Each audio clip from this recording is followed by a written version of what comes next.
Look, it is okay to not feel okay all the time. I mean it. But before we take it any further, please understand that we do not talk here about a clinical depression. If this is knocking to your door, please look for help. It's important. But now,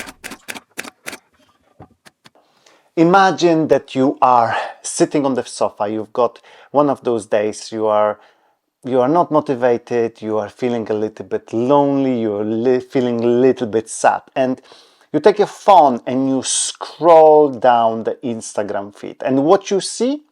Well, you see people, your friends, having fun, being happy, going out with friends. You know that most of those things are fake, that not everyone is feeling good all the time, but over the time, this fake happiness will start making you feel that you are a failure.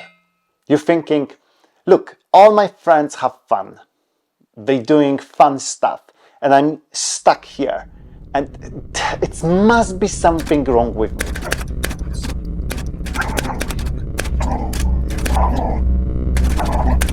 Stop. There is nothing wrong with you. There are good days and there are bad days, and you just happened to have a bad day. The problem is that when you have a bad day, you are feeling that this will last forever. You're sitting in this room full of fog and you cannot see how this will change. You've got low mood, you've got the low energy, and you're not feeling like doing anything. And unfortunately, my friend, this is like a vicious circle. Because if you're not feeling like going out, if you're not feeling like meeting your friends, if you're not feeling like exercising, you don't do it, you stay put, and this makes you even more miserable. This makes you even more feeling that you're a failure.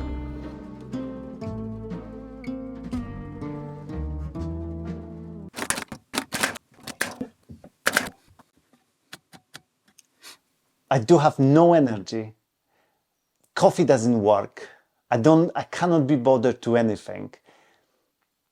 But I understand that this is the part of the process. There's a good days and there is a bad days. This is like both sides of the same coin, like a yin and yang. You cannot have one without the other. So I try to accept them. I try to, when they come, I simply notice how I feel, and I try to be a little bit more reflective. This is the time for me to sit down and think about the future, think about my life. But also, I'm aware that to break this vicious circle, I have to do something.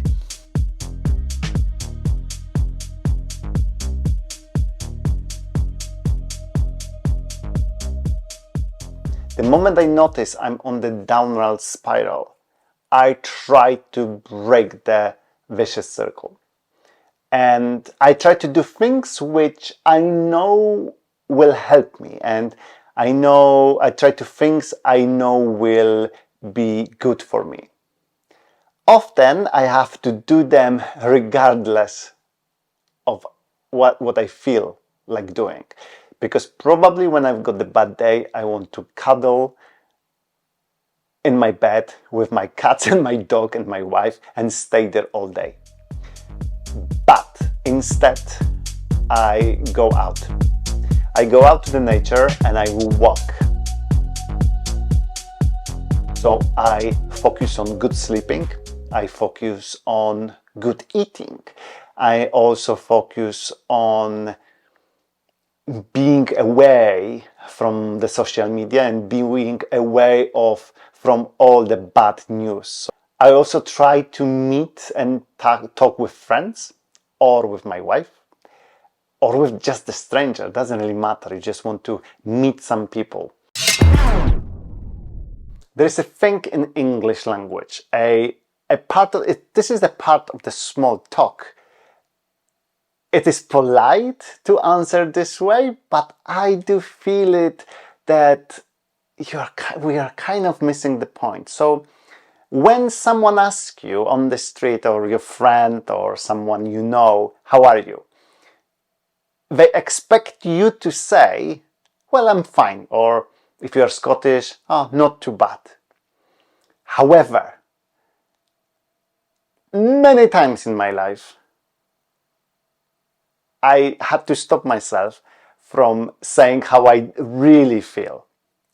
And because sometimes I want to say, well, thank you for asking, but I do feel like a shit, and it would be awesome to have a chat.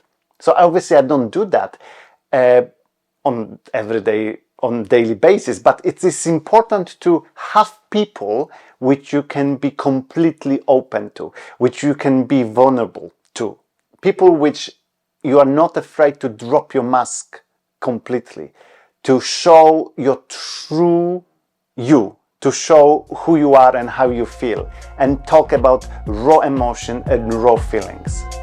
Go ahead, be fierce, be strong, be adventurous, be human, be all the shades of human.